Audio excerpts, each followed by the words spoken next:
O tema do nosso relato sobrenatural de hoje é o que grudou no meu ombro. Lembrando de me seguir, compartilhar, republicar, colocar assim nos seus favoritos e deixar muito comentário e like dizendo o que achou dos relatos e também mandar o de vocês, tanto nas redes vizinhas quanto aqui via privado que eu vou estar contando. Vamos. Pode me chamar de Bastiana, tenho 48 anos. Olha, eu não sou de ficar contando essas coisas não, sabe? Mas tem hora que a gente precisa botar pra fora, senão parece que a coisa fica pesando dentro da gente. E é essa história que eu vou te contar, aconteceu comigo aqui mesmo no interior de Minas. Foi lá para as bandas da Serra do Cipó, num lugarzinho chamado Córrego das Almas. Só o nome já dá um calafrio. Era fim de setembro, tempo de ventania e céu meio encoberto. E eu tinha ido visitar minha comadre, que mora do outro lado da trilha da mata. Fiquei lá até tarde, proseando, tomando café com bolo de fubá.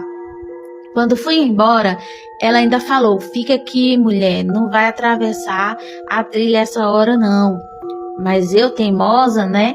Peguei minha lanterna e fui. No começo, tava tudo quietinho.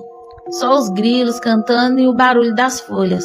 Mas depois de uns 20 minutos andando, começou um cheiro estranho. Não era de bicho morto, nem de mato molhado. Era um cheiro seco, sabe? Igual madeira velha misturada com coisa ruim. E aí o vento parou. A mata ficou muda e eu senti que tinha alguma coisa errada. Continuei andando com o coração apertado. Foi aí que eu vi um estalo atrás de mim. Virei com a lanterna, não vi nada. Mais uns passos, outro estalo, mais perto. E aí senti uma mão no meu ombro. Moça, eu congelei. Não consegui nem gritar. Só senti o dedo fininho, duro, igual galho seco. Igual galho seco. Apertando meu ombro. Virei devagar e vi. Era mesmo seco, podre e antigo. Peraí, gente. Seco, apertando o meu ombro. Virei devagar e vi.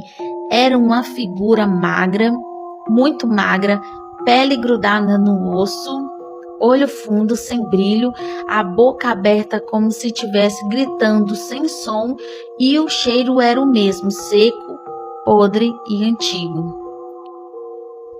Entendi. Ela sentiu ele pegando o ombro dela. Ele não falou nada, só me olhou e aí, sem aviso, pulou em mim. Grudou nas minhas costas igual raiz. Eu caí no chão me debatendo, tentando tirar aquilo, mas parecia que ele estava se fundindo comigo. E aí eu ouvi a voz dentro da minha cabeça: "Você também vai secar." Não sei como, mas consegui me levantar e correr. Corri muito, muito. Cheguei em casa com a roupa rasgada, o corpo arranhado e o ombro queimando. Fiquei doente por semana. Febre, dor nos ossos, pesadelo. Fui em um médico, benzedeira, pastor, ninguém sabia o que era. Mas o pior veio depois. Toda noite, às 3 da manhã, eu acordava com aquele cheiro e com a marca nova nas costas. Igual arranhão de galho. Como se ele tivesse voltado. Senti muito medo por muito tempo, porque o que a gente não entende, ninguém pode ajudar. Fui atrás das histórias. Descobri que o povo antigo falava do tal do corpo seco. Um homem tão ruim, tão sem alma, que nem Deus nem o diabo quis. Quando morreu, a terra cuspiu ele e hoje ele ficou vagando, grudando em árvores, sugando a vida de quem passa. Hoje eu não passo mais perto de trilha e ninguém aqui passa. A prefeitura tentou limpar, mas os trabalhadores se recusaram. Um deles disse que viu uma sombra grudada num tronco com um olho vermelho e sorriso torto, então ninguém quis ir. E eu sei o que é. É ele, o corpo seco. Ele não quer só vagar, ele quer companhia, ele quer se alimentar. E ele escolhe, ele é mau e machuca você também. E ele é mau e machuca pessoas desprevenidas e ainda fica falando: "Você também vai secar." O corpo seco, ele é tipo do folclore já brasileiro. Ele, gente, que vai em locais abandonados e florestas, em locais assim, bem sem muito movimento. Diz que já viu ele, que é algo seco, comprido, anda rastejando, fazendo barulhos estranhos, mas assim, de ter tido toque com ele é a primeira vez. E gostei muito desse relato. Dizem vocês também o que vocês achou desse relato, se vocês já ouviram algo parecido desse jeito, e manda o relato de vocês também. Com muito comentário, muito like aqui, me segue, curte e compartilha. O tema do nosso relato sobrenatural de hoje é o milagre da luz.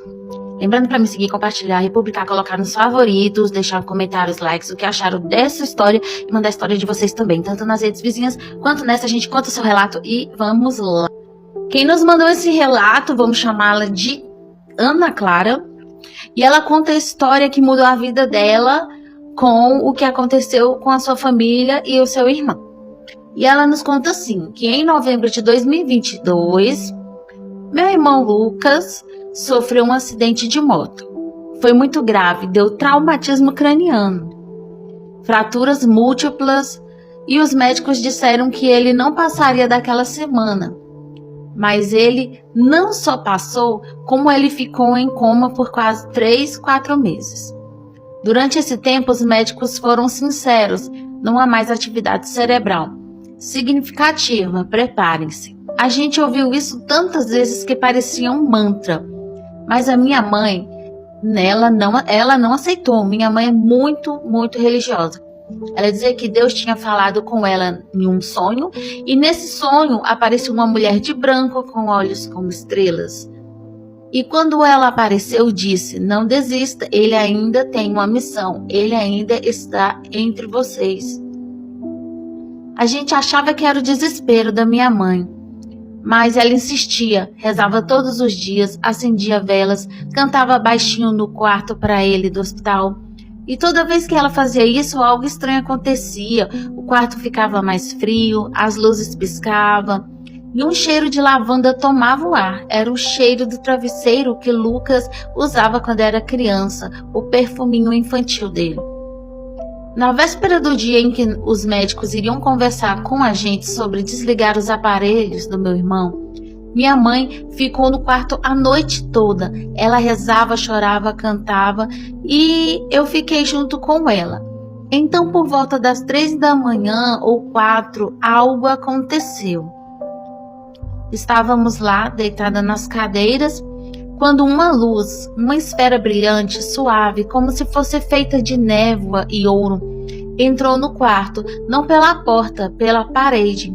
Ela pairou sobre o corpo de Lucas, flutuou ali por alguns segundos.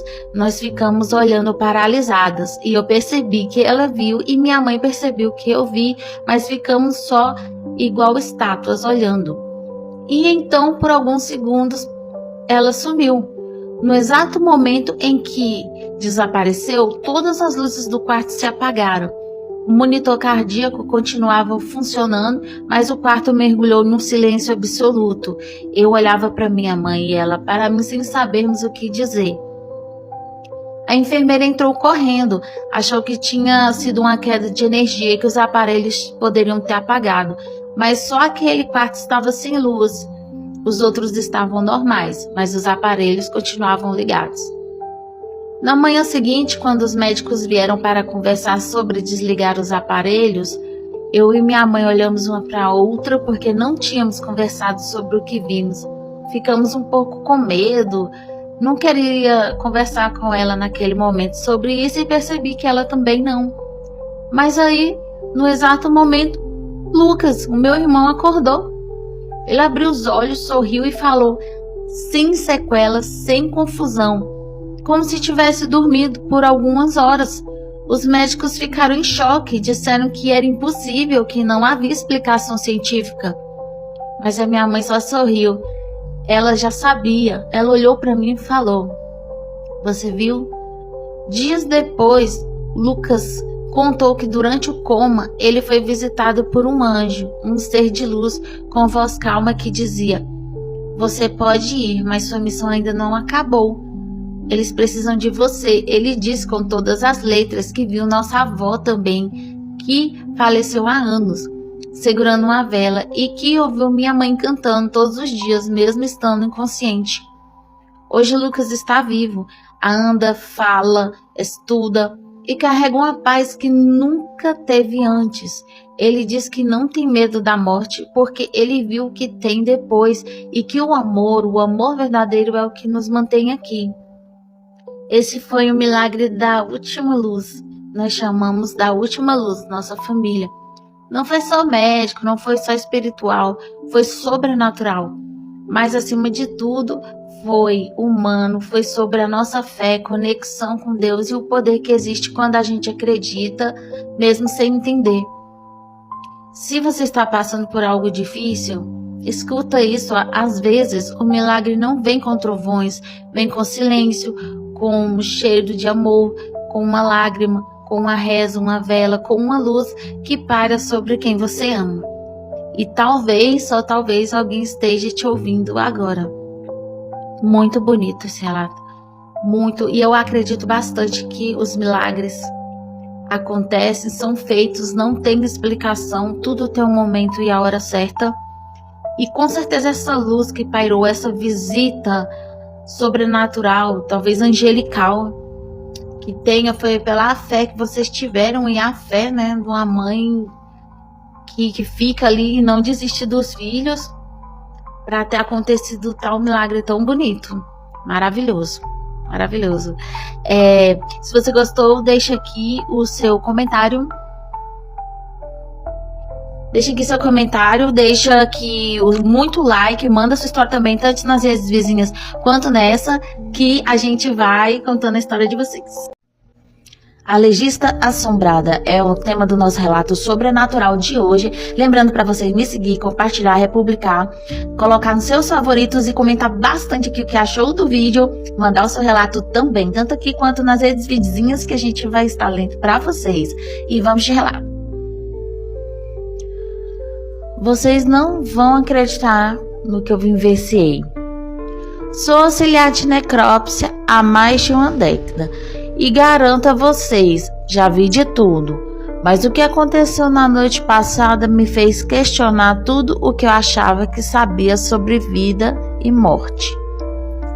Estava no plantão noturno com a doutora Ana Lúcia, nomes fictícios trocados, uma legista experiente e de uma calma invejável. O ambiente do necrotério já é por si só intimidador, com um cheiro característico de formol e um frio que parece penetrar nos ossos. Mas naquela noite, a tensão era palpável. Do nada, o alarme disparou com um som estridente e desesperado, que ecoou pelas paredes geladas.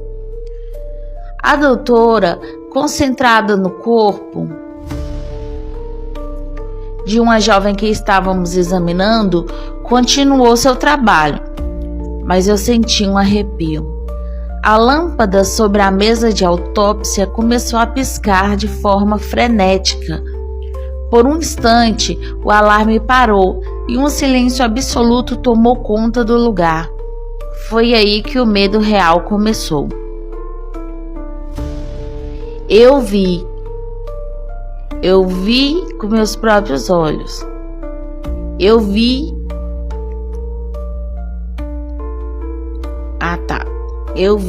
com meus próprios olhos os dedos da jovem, que estavam rígidos pela morte cadavérica, né? Começaram a se contorcer e depois os olhos dela, que deveriam estar fechados, se abriram. Não havia vida neles, mas pareciam fixos em nós, como se estivesse suplicando. A doutora, visivelmente abalada, deixou o bisturi cair. O corpo então se contorceu, mexeu centímetros da mesa, como se estivesse contorcendo de dor. A doutora soltou um grito que ecoou na sala, que já não tinha som, mas veio um barulho estranho e muito cheio de som. Veio um barulho muito estranho e o som que não conseguimos identificar. A sala mergulhou em uma escuridão total e eu senti uma mão gélida no meu ombro. Parecia que eu ouvia vozes, mas eu não conseguia identificar dentro da minha cabeça. Eu não sei o que aconteceu, mas quando a luz voltou, a doutora já não estava mais lá. Não estava mais lá, deveria ter corrido. Desde então não consigo voltar ao necrotério. As imagens daquela noite me assombram. Aquele olhar e aquela contorção é a prova de que a morte não é o fim, mas apenas a passagem para algo que não podemos explicar. Eu sinto que a jovem ainda está lá, esperando que alguém descubra a verdade por trás da sua morte, para que ela finalmente possa ter paz. Conversei com pessoas espiritualistas e disseram que realmente quando alguém se vai querendo respostas ou deixar respostas para os familiares, o corpo não descansa até que tudo seja descoberto. Já ouvi muito falar também. Muitas histórias de necrotério, médicos legistas, que a alma não descansa até descobrir qual foi o feito, né, da pessoa ter se desvivido e não tem paz até isso. Se você gostou do relato, me segue, curte, compartilha, deixa aqui nos comentários o que vocês achou e manda o seu também.